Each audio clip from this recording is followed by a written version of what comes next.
कश्यपोऽतिर्भरद्वाज विश्वामित्रोऽर्थ गौतमः जमदग्निर्वसिष्ठश्च सप्ततैते ऋषयः स्मृता दहन्तु पापम सर्व गृहन्त्व अर्ध्यम नमो नमः।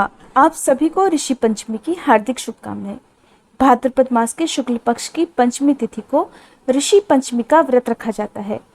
इस व्रत को सभी स्त्री और पुरुष रख सकते हैं, लेकिन खासकर इस व्रत को सभी महिलाओं को और कन्याओं को जरूर रखना चाहिए, क्योंकि मासिक धर्म के समय लगने वाले दोष के निवारण के लिए इस व्रत को साल भर में एक बार जरूर रखना चाहिए, जिससे पूरे साल भर यदि आपने व्रत रखते समय किसी भी पूजन सामग्री को ऐसी स्थिति में छू लिया हो जब आपको मासिक धर्म हो रहा हो, या आपने अपने परिवार के किसी सदस्य को स्पर्श कर लिया हो या पूजन सामग्री को स्पर्श कर लिया हो, तो ऐसी स्थिति में लगने वाले दोष से बचने के लिए ही हर साल ऋषि पंचमी का व्रत रखा जाता है। आज के दिन सप्तऋषियों यानी कि ऋषि कश्यप, ऋषि अत्रि, ऋषि भरद्वाज, ऋषि विश्वामित्र, ऋषि गौतम, ऋषि जमदग्नि और ऋषि वशिष्ठ जी का पूजन किया जाता है। साथ ही इस दिन अरुंधति माता का पूजन भी किया जाता है। पौराणिक मान्यताओं के अनुसार ऋषि पंचमी के व्रत में हल से जुता हुआ कुछ भी नहीं खाते हैं। इस बात को ध्यान में रखकर ही व्रत रखा जाता है। आज के दिन व्रत रखने वाले भक्तों को केवल फल, मेवा या समा की खीर या मोरधन से बने व्यंजनों को खाकर ही व्रत रखना होता है। मान्यता है कि आज के दिन जो भी व्यक्ति सप्तऋषियों का स्मरण कर उनका पूजन करता है, वह सभी पापों से मुक्त हो जाता है।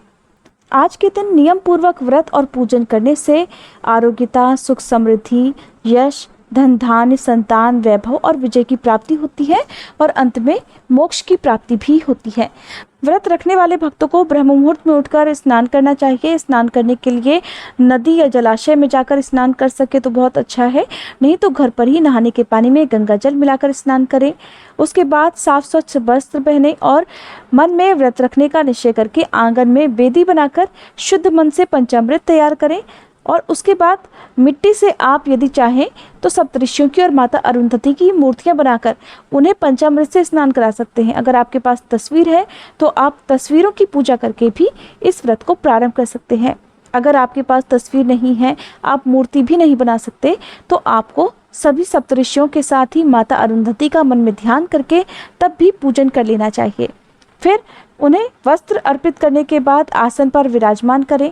इसके बाद सप्तऋषियों के लिए चंदन, अगर, कपूर आदि की गंध दें, पुष्प अर्पित करें, उनके सामने दीप जलाकर हाथ जोड़कर प्रार्थना करें कि आप मुझ पर कृपा करें और मेरे द्वारा निवेदित इस पूजा को स्वीकार करें। फिर भोग लगाकर उस प्रसाद को सभी बंधु बांधवों में, अपने परिवारजनों में बांटनी चाहिए और कथा जरूर सुननी चाहिए। तो अब सुनिए ऋषि पंचमी की पौराणिक कथाएं।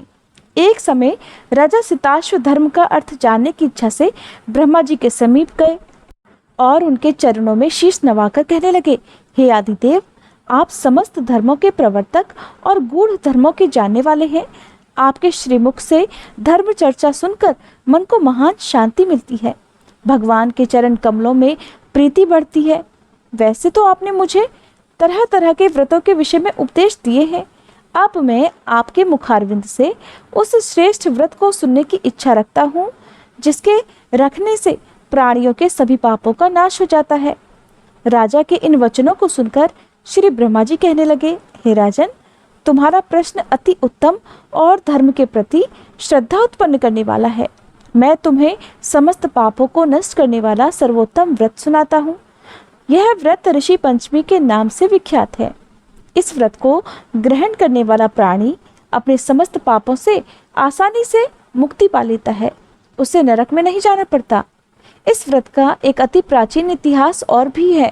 उस इतिहास को मैं तुम्हारे सम्मुख वर्णन करता हूँ।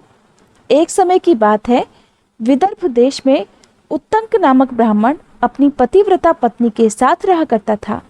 उस ब्राह्मण दंपत्ति के एक पुत्र और एक पुत्री थी। उसके पुत्र का नाम सुविभूषण था। वह कुशाग्र और तीक्ष्ण बुद्धि वाला था। उसने अल्प काल में ही अर्थात बचपन में ही चारों वेदों को पढ़ लिया। हे राजन, उत्तंक ने अपनी पत्नी की परामर्श से अपनी पुत्री का विवाह एक सुयोग्य ब्राह्मण कुमार के साथ कर दिया। किंतु भगवान की गति ही कुछ ऐसी थी कि कन्या विवाह के 1 माह के बाद ही विधवा हो गई। अतः विधवा होने के बाद वह अपने कन्या धर्म का पालन करती हुई अपने पिता के यहाँ रहकर ही अपना समय बिताने लगी। विधवा कन्या के दुख से दुखी होकर उत्तंक अपने घर बार को अपने पुत्र को सौंपकर अपनी पत्नी और कन्या को लेकर गंगा जी के किनारे चला गया और वहां आश्रम बनाकर वेदों का पठन पाठन करने लगा। उसके पास कुछ ब्राह्मण भी वेद पढ़ने के लिए आने लगे। कन्या अपने धर्म का पालन करती हुई अपना समय बिता रही थी। वह नित्य प्रति मन लगाकर माता पिता की सेवा करती थी। एक दिन सभी कार्यों से थककर वह एक पत्थर पर आराम करने के लिए लेट गई। थकान के कारण उसे अपने शरीर की सुध भी नहीं रही। भगवान की गति से अर्धरात्रि के समय अचानक उसके शरीर में कीड़े उत्पन्न हो गए। शिष्यों ने जब गुरु कन्या के शरीर पर कीड़ों को देखा तो जाकर उन्होंने अपनी गुरु माँ को बताया। कन्या के शरीर में कीड़े पड़ जाने की बात सुनकर ब्राह्मणी करुण विलाप करती हुई उस पत्थर के पास जा पहुंची जहां उसकी कन्या बेसुध पड़ी हुई थी। उसके शरीर पर कीड़ों को देखकर वह बहुत दुखी हुई और विलाप करते करते वह ब्राह्मणी अचेत हो गई। जब उसे होश आया तब उसने सोती हुई कन्या को गोद में उठाया और अपने पति उत्तंक के सामने जाकर रख दिया। कन्या की इस दशा को देखते हुए ब्राह्मणी ने अपने पति से कहा, हे स्वामी, आप कृपा करके मुझे ये बताइए कि मेरी इस साध्वी कन्या की यह दुर्दशा किस दुष्कर्म के कारण हुई है।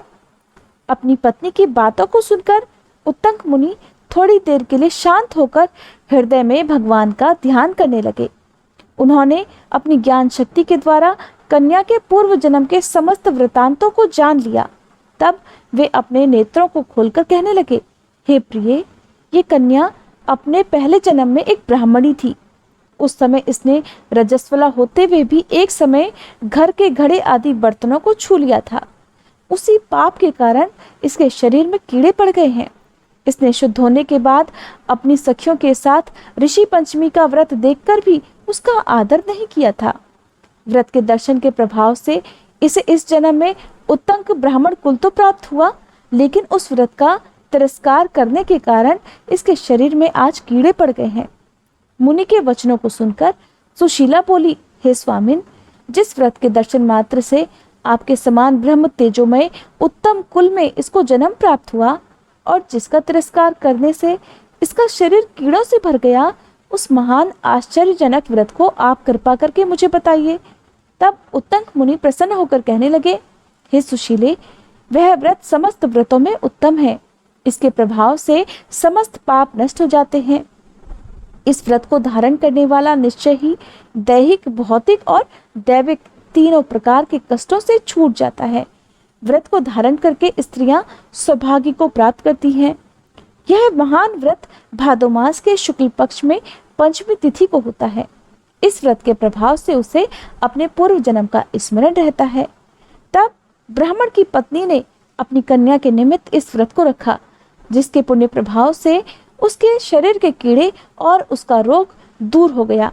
तब से ब्राह्मण की कन्या भी हर वर्ष ऋषि पंचमी का व्रत रखने लगी और उसके अनजाने में और जाने में किए गए सभी पापों का भी नाश हो गया। अब सुनिए ऋषि पंचमी की दूसरी पौराणिक कथा। एक समय धर्मराज युधिष्ठिर ने भगवान श्री कृष्ण से प्रश्न किया, हे देवेश, मैंने आपके श्रीमुख से अनेकों व्रतों को श्रवण किया है। अब आप कृपा करके पापों को नष्ट करने वाला कोई उत्तम व्रत बताइए। राजा के इन वचनों को सुनकर श्री कृष्ण भगवान कहने लगे, हे राजन, अब मैं तुम्हें ऋषि पंचमी का उत्तम व्रत सुनाता हूँ, जिसको धारण करने से स्त्री समस्त पापों से छुटकारा पा लेती है। हे राजन, पूर्व समय में वृत्तासुर का वध करने के कारण इंद्र के उस पाप को 4 स्थानों पर बांट दिया गया। पहला अग्नि की ज्वाला में, दूसरा नदियों के बरसाती जल में, तीसरा पर्वतों में और चौथा स्त्री के रज में। उस रजस्वला धर्म में जाने अनजाने उससे जो भी पाप हो जाते हैं, उसकी शुद्धि के लिए ऋषि पंचमी का व्रत करना अति उत्तम है। यह व्रत समान रूप से चारों वर्णों की स्त्रियों को करना चाहिए। इसी विषय में एक प्राचीन कथा का वर्णन करता हूँ, ध्यानपूर्वक सुनो। सतयुग में विदर्भ नगरी में स्वेंजित नामक राजा हुए। वे प्रजा का अपने पुत्र की तरह पालन करते थे। उनका आचरण ऋषि के समान था। उनके राज्य में समस्त वेदों के ज्ञाता, समस्त जीवों का उपकार करने वाले सुमित्र नाम के एक कृषक ब्राह्मण रहा करते थे। उनकी पत्नी जयश्री बड़ी पतिव्रता थी। ब्राह्मण के अनेक नौकर चाकर भी थे। एक समय वर्षा काल में जब वह साध्वी खेती के कामों में लगी हुई थी, तभी वह रजस्वला हो गई। हे धर्मराज, उसे अपने रजस्वला होने का आभास हो गया था, लेकिन फिर भी वह घर गृहस्थी के कार्यों में लगी ही रही। कुछ समय के बाद दोनों स्त्री पुरुष अपनी अपनी आयु भोग कर मृत्यु को प्राप्त हुए। जयश्री अपने ऋतु दोष के कारण कुतिया बनी और सुमित्र को रजस्वला स्त्री के संपर्क में रहने के कारण बैल की योनि मिली। क्योंकि ऋतु दोष के अलावा इन दोनों का कोई और अपराध नहीं था, इस कारण इन दोनों को अपने पूर्व जन्म का समस्त विवरण याद रहा। अब वे दोनों कुतिया और बैल के रूप में रहकर अपने पुत्र के यहाँ ही पलने लगे। उनका पुत्र धर्मात्मा था और अतिथियों का पूर्ण सत्कार किया करता था। अपने पिता के श्राद्ध के दिन उसने अपने घर ब्राह्मणों को जिमाने के लिए तरह तरह के स्वादिष्ट भोजन बनवाए। उसकी पत्नी किसी काम से बाहर गई हुई थी कि एक सांप ने आकर रसोई के बर्तन में विष उड़ेल दिया।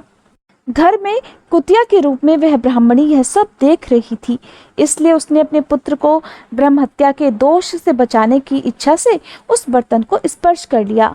इधर बहू जैसे ही घर के अंदर आई तो उसने कुतिया को खीर से भरे बर्तन में मुंह डाले देखा तो उससे रहा नहीं गया। उसने एक जलती हुई लकड़ी कुतिया के दे मारी। वह हर दिन घर में जो भी जूठन आदि बचा रहता था उस कुतिया के सामने डाल दिया करती, लेकिन उस दिन क्रोध के कारण उसने कुछ भी नहीं दिया। तब रात के समय भूख से व्याकुल होकर वह कुतिया अपने पूर्व पति अर्थात बैल के पास जाकर बोली, हे नाथ, आज तो मैं भूख से मरी जा रही हूँ। वैसे तो मेरा पुत्र रोज ही मुझे खाने को कुछ देता था, लेकिन आज तो ना उसने और ना उसकी पत्नी ने मुझे कुछ दिया। मैंने तो सांप के विष वाले खीर के बर्तन को ब्रह्महत्या के भय से छूकर अपवित्र कर दिया था। इस कारण बहू ने मुझे खूब मारा और खाने को भी नहीं दिया है। तब बैल ने कहा, हे भद्रे, तेरे ही पापों के कारण तो आज मैं भी इस योनि में आ पड़ा हूँ। बोझा ढोते ढोते मेरी कमर टूट गई है। आज मैं दिन भर खेत जोता रहा। मेरे पुत्र ने तो आज मुझे भी भोजन नहीं दिया और ऊपर से मारा भी बहुत है। मुझे कष्ट देकर श्राद्ध को व्यर्थ ही कर दिया।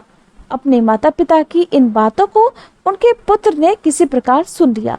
उसने उसी समय जाकर उनको भरपेट भोजन कराया और उनके दुख से दुखी होकर वन में जाकर ऋषियों से पूछा, हे ऋषिवर, मेरे माता पिता किन कर्मों के कारण आज इस योनि को प्राप्त हुए और किस प्रकार उससे मुक्ति पा सकते हैं।